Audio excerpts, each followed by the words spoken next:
नमस्कार दोस्तों, स्वागत है आप सभी के एक बार फिर इस नई वीडियो में। आज की वीडियो में हम अलग टॉपिक डिस्कस करने वाले हैं, that is about the rank of a matrix. Okay, ये बहुत ही बच्चों में बहुत कन्फ्यूज़न रहता है इस रैंक ऑफ मैट्रिक्स जो टॉपिक है इसके रिगार्डिंग की रैंक ऑफ मैट्रिक्स कैसे फाइंड करना है, उसके मेथड कौन कौन से हैं, रैंक ऑफ मैट्रिक्स क्या होता है, बहुत सारे क्वेश्चंस होते हैं। ठीक है, ये जो टॉपिक है ये बीएससी सेकेंड ईयर का टॉपिक है। Okay, sorry third year. Okay, BSc third. देखिए दोस्तों, रैंक ऑफ मैट्रिक्स बहुत ही सिंपल शब्दों में कहें तो अगर हम इसको समझाने की कोशिश करें तो ये एक इंडिपेंडेंट होता है, रोज एंड कॉलम्स, कितने इंडिपेंडेंट रोज एंड कॉलम उस मैट्रिक्स में। ठीक है, साथ में इसके मेथड्स क्या क्या होते हैं उनके बारे में भी डिस्कस करेंगे। इस वीडियो में हम सिर्फ एक मेथड के बारे में जानने की कोशिश करेंगे, that is by the definition of rank. बहुत ही सिंपल मेथड है, बहुत ईजी वे में आपको समझ आ जाएगा। ठीक है, तो आप बने रहिए हमारे साथ इस वीडियो के एंड तक। तो देखिए दोस्तों, रैंक ऑफ मैट्रिक्स क्या होता है। रैंक ऑफ मैट्रिक्स जैसा मैं आपको बता रहा था कि the maximum number of linearly independent columns rows of a matrix is called the rank of matrix. क्या मतलब हुआ है इसका कि आपके पास मान लीजिए कोई एक मैट्रिक्स है, ठीक है, उस मैट्रिक्स में जो रोज एंड कॉलम्स हैं, ओके, वो आपस में डिपेंडेंट नहीं होने चाहिए, वो आपस में कनेक्टेड नहीं होने चाहिए, उनके बीच कोई रिलेशंस नहीं होना चाहिए। Okay, they should be independent. Okay, so उसे बोलते हैं हम लीनियरली इंडिपेंडेंट। कहने का मतलब है कि कितने रोज एंड कॉलम किसी भी एक पर्टिकुलर मैट्रिक्स में ओके इंडिपेंडेंट है, लीनियरली इंडिपेंडेंट। एक एग्जांपल के थ्रू समझने की कोशिश करते हैं। देखिए दोस्तों, अगर मैं आपको ये बताऊं, ये matrix 1 2 3 4 5 6 7 8 9, okay, this is 3 × 3 matrix. Okay, देखिए दोस्तों, ये मैट्रिक्स जो है ये लीनियरली इंडिपेंडेंट, यहाँ पर एक भी रो एंड कॉलम नहीं है।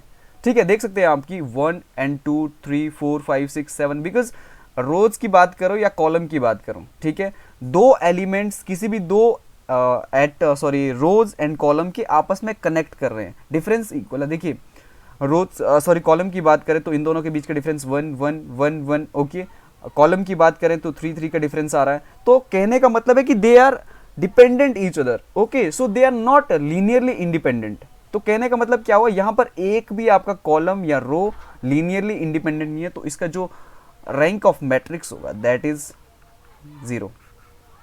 ओके, और रैंक ऑफ मैट्रिक्स जब हम फाइंड करेंगे तो मैक्सिमम बेसिक फंडामेंटल जो इसका है, बेसिक आइडिया आप यही रखिए माइंड में कि कोई भी अगर आपके पास किसी भी पर्टिकुलर मैट्रिक्स में linearly independent rows and column है, ठीक, कितने मैक्सिमम में, तो वो होता है आपका रैंक ऑफ मैट्रिक्स। ओके, एक बात और आप ध्यान रखिए कि रैंक ऑफ मैट्रिक्स कभी भी एक्सीड नहीं करता number of rose and column. ऐसा नहीं होगा कि मान लीजिए अगर कोई मैट्रिक्स आपके पास 3 × 3 या 3 × 3 मान लीजिए स्क्वायर मैट्रिक्स है, तो ऐसा नहीं होगा कि इसका रैंक जो होगा वो 3 से बड़ा होगा। नो, रैंक आपका उस मैट्रिक्स के ऑर्डर के बराबर होगा या उससे कम होगा, उससे ज़्यादा कभी नहीं होगा। ठीक है, तो ये तो होगी सिंपल डेफिनेशन। अब इसके मेथड्स के बारे में जानते हैं। देखिए दोस्तों, मेथड्स में 4 मेथड्स होते हैं इसके। पहला होता है by definition of rank, second one is by normal form, third is by echelon form, okay, by PAQ form. तो इस वीडियो में हम सिर्फ ओनली डेफिनेशन ऑफ रैंक के बारे में डिस्कस करेंगे। ओके, इस मेथड के थ्रू आप किसी भी पर्टिकुलर मैट्रिक्स की रैंक कैसे फाइंड करेंगे। और आपको पता होगा रैंक आप रो इस तरह से, मान लीजिए अगर आपके पास मैट्रिक्स ए है एंड इस तरह से आप क्या करते हो, रैंक ऑफ मैट्रिक्स को डिनोट करते हो, रैंक ऑफ मैट्रिक्स। ओके, इस वीडियो में हम सिर्फ डेफिनेशन ऑफ रैंक के बारे में डिस्कस करेंगे। इसके अगले वाला जो वीडियो आएगा उसमें हम इन तीनों जो भी ये आपके मेथड्स हैं इनके बारे में डिस्कस करेंगे। ठीक है, पहले जान लेते हैं डेफिनेशन के थ्रू आप डेफिनेशन ऑफ जो रैंक है, इस मेथड के थ्रू आप कैसे रैंक को फाइंड करेंगे। बहुत ही सिंपल मेथड है। ठीक है, सॉरी, देखिए दोस्तों, बाय डेफिनेशन ऑफ रैंक, इस मेथड में क्या होता है, अगर हम डेफिनेशन की बात करें, rank of a matrix is defined as the order and the size of the largest square matrix when its determinant is not 0। क्या है कि आपके पास मान लीजिए कोई एक मैट्रिक्स ए है और इस मैट्रिक्स का साइज का मतलब क्या होता है कि मान लीजिए अगर आपके पास आई जे 3 × 3 स्क्वायर मैट्रिक्स की बात, तो इसका साइज क्या होता है 3।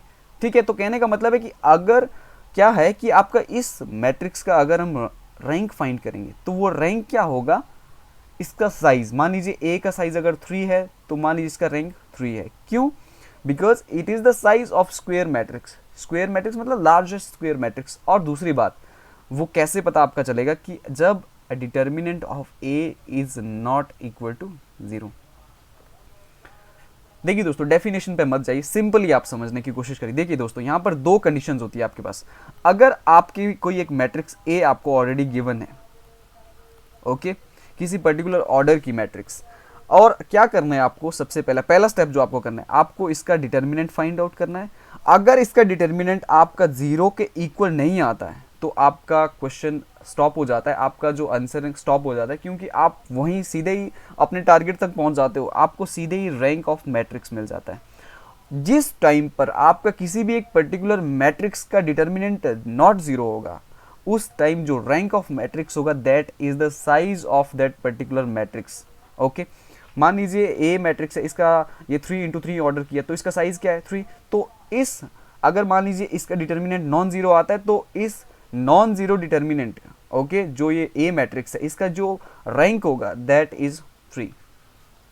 ओके, दूसरी कंडीशन आती है, अगर आपका किसी भी एक पर्टिकुलर मैट्रिक्स का डिटर्मिनेंट वो 0 आता है, तो क्या होता है, जो आपका रैंक ऑफ मैट्रिक्स होता है that is the less than size of matrix.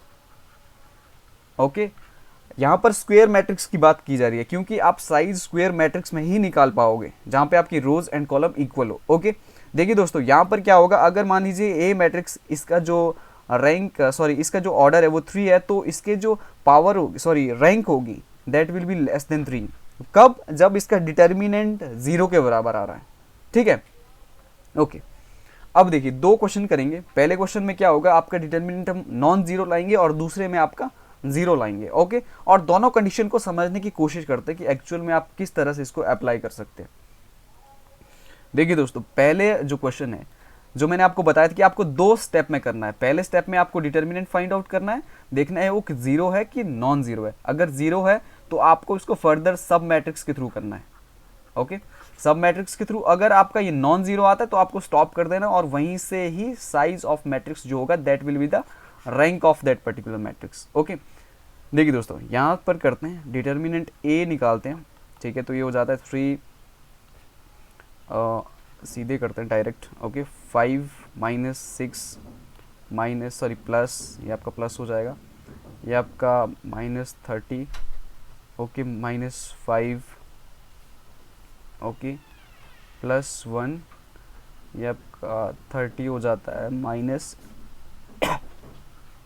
Okay, ये तो आपका 0 हो जाएगा। और यहाँ पर जो आपका बनता है ये आपका -1, -3, +1, -35, ओके, ये 0 हो जाएगा, तो आप इसको लिखने की ज़रूरत नहीं, ये 0 ही हो जाएगा। ठीक है, तो आपका ये हो जाता है -3 - 35 = -39।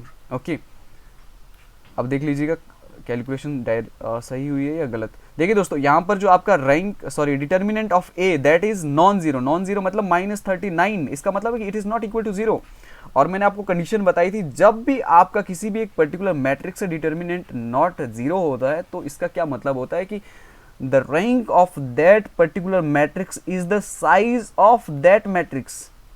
साइज मतलब ये 3 × 3 का है, इसका ऑर्डर ये है कि नंबर 3 रोज एंड 3 कॉलम, तो इसका जो साइज होगा दैट इज 3। तो इस क्वेश्चन में आपका आंसर क्या है, दैट इज 3। ओके, इस तरह के आप बहुत सारे क्वेश्चन करते हैं कि हर एक क्वेश्चन के लिए अप्लाई होता है, जरूरी नहीं जो मैंने एग्जांपल लिए वहीं पर ये अप्लाई होता है, कोई भी एग्जांपल आप ले सकते हैं। ठीक है, तो यहाँ तो क्यों हमने रैंक ऑफ मैट्रिक्स इसका साइज के बराबर किया, क्योंकि जो डिटर्मिनेंट ऑफ ए है दैट इज नॉट 0। ओके, जो हमने बाय डेफिनेशन ऑफ रैंक में पढ़ा था कि अगर आपका डिटर्मिनेंट नॉन जीरो होता है तो उसका जो रैंक होता है that is the size of that particular matrix. Okay, अब देखिए, अब दूसरा क्वेश्चन समझने की कोशिश करते हैं। ये जो है, अब इसका भी वही स्टेप फॉलो करना है। पहले आपको इसका डिटर्मिनेंट कैलकुलेट करना है, दैट इज 2। ओके, यहाँ क्या आ जाएगा, -9 + 8, ओके, -1, और ये आपका 0 हो जाएगा, ये आपका +4 -1, एंड दिस इज 0 -6। ओके, यहाँ पे आप करोगे तो आपका आ जाएगा ये -2 -4, ओके, +6। देखिए दोस्तों, -6 + 6 = 0। और देखिए यहाँ पे वो कंडीशन आ रही है आपकी, जब आपका determinant of A is equal to 0 है, इसका मतलब क्या हुआ कि जो रैंक ऑफ ए होगा that will be less than the size of that particular matrix. Size matrix मतलब कि ए का साइज क्या होगा, उसके वो लेस देन होगा। ठीक है, यहाँ पे आपका साइज क्या है 3, तो इसका क्या मतलब है कि जो रैंक ऑफ मैट्रिक्स होगा that will be less than 3। Okay, अब हम केस लेते हैं। देखिए दोस्तों, मैंने आपको एक कंडीशन बताई थी, जब भी आपका determinant of A is equal to 0 आता है, इसका मतलब कि जो रैंक ऑफ मैट्रिक्स होगी that is less than the size and order of that particular matrix. Here in this matrix the size is 3। Okay, तो आपको क्या करना है, आपको सब मैट्रिक्स ले लेनी है। सब मैट्रिक्स मतलब ये देखिए इस टाइप की, ये आपकी पहली सब मैट्रिक्स होगी, दूसरी सब मैट्रिक्स, ओके, तीसरी सब मैट्रिक्स, ठीक है, चौथी सब मैट्रिक्स, इस तरह से बहुत सारी सब मैट्रिक्स। तो हम एक सब मैट्रिक लेते हैं, वह ये वाली सब मैट्रिक हम ले लेते हैं, सब मैट्रिक्स। ओके, तो मान लीजिए सब मैट्रिक्स हम पहले ले लेते हैं। ओके, आप बारी बारी से सभी सब मैट्रिक्स के लिए कर सकते हैं। पहली सब मैट्रिक्स जो हमने ली है 2 0 1 3। अब क्या करना है आपको, इस सब मैट्रिक्स का हमें क्या करना है, डिटर्मिनेंट फाइंड करना है। और अगर इस सब मैट्रिक्स का डिटर्मिनेंट जो है वो नॉन जीरो आता है, तो क्या होता है कि तो आपका ए जो आपके पास मैट्रिक्स है ये दी हुई है, इसका जो रैंक होता है दैट इज 2, क्योंकि हम यहाँ पर 2 into 2 ऑर्डर की सब मैट्रिक्स ले रहे हैं। ओके, तो ये हो जाएगा आपका 6 - 0, ओके, दैट इज 6। इसका मतलब क्या हुआ कि जो ये आपकी, मान लीजिए इसको A11 नाम देते हैं हम इस सब मैट्रिक्स को। A11 जो सब मैट्रिक्स है, इसका जो डिटर्मिनेंट है दैट इज नॉन जीरो। और इसका क्या मतलब हुआ कि रो ए मतलब rank of matrix is equal to 2। Okay, कहने का मतलब है कि आपको अगर रैंक ऑफ मैट्रिक्स फाइंड करना हो, आपको जहां पे स्टॉप करना वो आप वहां पे स्टॉप करेंगे जब आपका determinant of a particular matrix और सब matrix is equal to non zero.